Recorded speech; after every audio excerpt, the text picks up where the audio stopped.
அஸ்ஸலாமு அலைக்கும். Hello everyone, welcome back to my channel. இன்றைக்கி நம்ம பார்க்க போகிறது ஒரு ஹெல்த்தியான ரெசிபி தான். அதாவது காளான் பிரியாணி செய்கிறது தான் நம்ம இன்றைக்கி பார்க்க போகிறோம். இது பார்த்திங்கன்னா உடம்புக்கு ரொம்ப நல்லது. இந்த காளானை பார்த்திங்கன்னா ரசுல்லா அவங்க ரொம்ப விரும்பி சாப்பிடுவாங்க.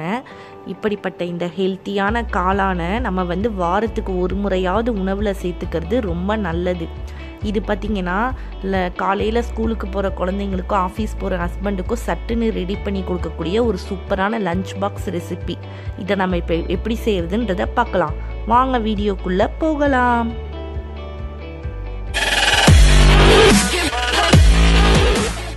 சப்ஸ்கிரைப் பண்ணலைன்னா உடனே போய் ரெட் கலரில் இருக்கிற சப்ஸ்கிரைப் பட்டனை அழுத்தி சப்ஸ்கிரைப் பண்ணிக்கோங்க.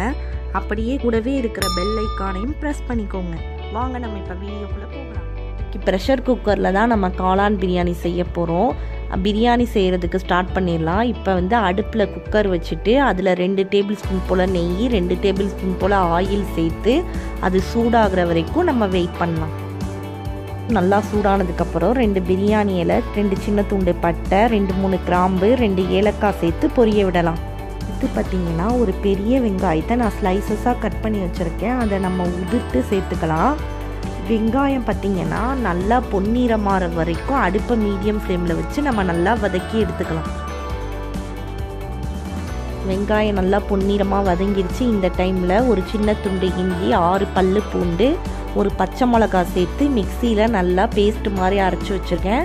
அதை இதில் சேர்த்து இதோட பச்சை வாசனை போகிற வரைக்கும் நம்ம நல்லா வதக்கி எடுத்துக்கலாம். பூண்டோட பச்சை வாசனையெல்லாம் போயாச்சு. இந்த டைமில் நான் 2 மீடியம் சைஸ் தக்காளியை மிக்சியில் அடித்து வச்சுருந்தேன். அந்த தக்காளி விழுதை நம்ம இதில் சேர்த்து நல்லா மிக்ஸ் பண்ணி விடலாம். பார்த்தீங்கன்னா மசாலா பொருட்கள்லாம் நம்ம சேர்த்துடலாம். 1 டேபிள் ஸ்பூன் போல் மல்லித்தூள், அதுக்கப்புறம் 2 டேபிள் ஸ்பூன் போல் காஷ்மீரி சில்லி பவுடர் நான் சேர்த்துருக்கேன். இது காரம் இருக்காது, கலர் மட்டும்தான் இருக்கும். அதுக்காக நான் 2 டேபிள் ஸ்பூன் போல் சேர்த்துக்கிறேன். அதுக்கப்புறம் ஒரு 1/4 டேபிள் ஸ்பூன் போல் மிளகுத்தூள், அப்புறம் ஒரு 1/2 டேபிள் ஸ்பூன் போல் ஜீரகத்தூள், 1/4 டேபிள் ஸ்பூன் போல் கரம் மசாலா, இதெல்லாம் சேர்த்து இதை நல்லா நம்ம வதக்கி எடுத்துக்கலாம். பச்சை வாசனை போகிற வரைக்கும் வதக்கிக்கலாம். எண்ணெய் பிரிஞ்சு நல்லா வதங்கிருச்சு. இந்த டைமில் பார்த்திங்கன்னா நான் 200 கிராம் காளானை நல்லா கழுவி சுத்தம் பண்ணி எடுத்து வச்சுருக்கேன். அதை இந்த மசாலாவோடு நம்ம சேர்த்துட வேண்டியது தான். காளான மசாலாவோட நல்லா மிக்ஸ் ஆகுற மாதிரி அடுப்பை லோ ஃப்ளேமில் வச்சு ஒரு 2 நிமிஷத்துக்கு நல்லா வதக்கி எடுத்துக்கலாம். பார்த்தீங்கன்னா 2 டேபிள் ஸ்பூன் போல் தயிர் சேர்த்துக்கலாம். தயிர் சேர்த்து நல்லா மிக்ஸ் பண்ணி விட்டுக்கலாம். ஒரு கையளவு மல்லி புதினா இலைகள் சேர்த்து நம்ம ஒரு முறை நல்லா மிக்ஸ் பண்ணி விட்டுக்கலாம்.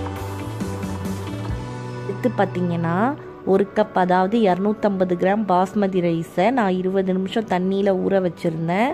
அதை தண்ணியை வடிச்சிட்டு நம்ம இதில் சேர்த்துக்கலாம். அந்த ரைஸை மசாலாவோட கலக்கிற மாதிரி நம்ம நல்லா அடுப்பை லோ ஃப்ளேமில் வச்சு ஒரு 2 நிமிஷத்துக்கு வதக்கி எடுத்துக்கலாம். இந்த மாதிரி பண்ணுறதுனால அரிசி உடையாமல் உதிரியாக கிடைக்கும். அதுக்காக நம்ம இப்படி பண்ணுறோம். பிரியாணிக்கு தேவையான அளவு தண்ணி சேர்த்துக்கலாம். நான் இன்றைக்கி 1 கப்புக்கு 1.5 கப் தண்ணி சேர்க்கணும். அதுக்கு நான் 1 கப் தேங்காய் பாலும் 1/2 கப் தண்ணியும் நான் சேர்த்துருக்கேன். இந்த மாதிரி தேங்காய் பால் சேர்த்து செய்யும் போது அந்த பிரியாணி ரொம்பவே சுவையாக இருக்கும். கண்டிப்பாக ட்ரை பண்ணி பாருங்கள். அதுக்கப்புறம் 1/4 எலுமிச்சம்பழத்தின் சாறை நான் பிழிஞ்சு சேர்த்துக்கிறேன். பிரியாணிக்கு தேவையான அளவு உப்பு சேர்த்துக்கலாம். உங்கள் சுவைக்கு தகுந்தபடி உப்பு சேர்த்துக்கோங்க. பார்த்திங்கன்னா கிரேவி நல்லா கொதிச்சிருச்சு. இந்த டைமில் நம்ம குக்கரை மூடி விசில் போட்டு அடுப்பை மீடியம் ஃப்ளேமில் வச்சு ஒரு 2 விசிலுக்கு நம்ம வேக வச்சு எடுத்துக்கலாம். 2 விசிலுக்கு அப்புறம் நம்மளுடைய பிரியாணி எப்படி ரெடி ஆகிருக்குன்னு நம்ம பார்க்கலாம். 2 விசில் ப்ரெஷர்லாம் ரிலீஸ் ஆயிடுச்சு. நம்ம ஓப்பன் பண்ணி பார்த்துடலாம்.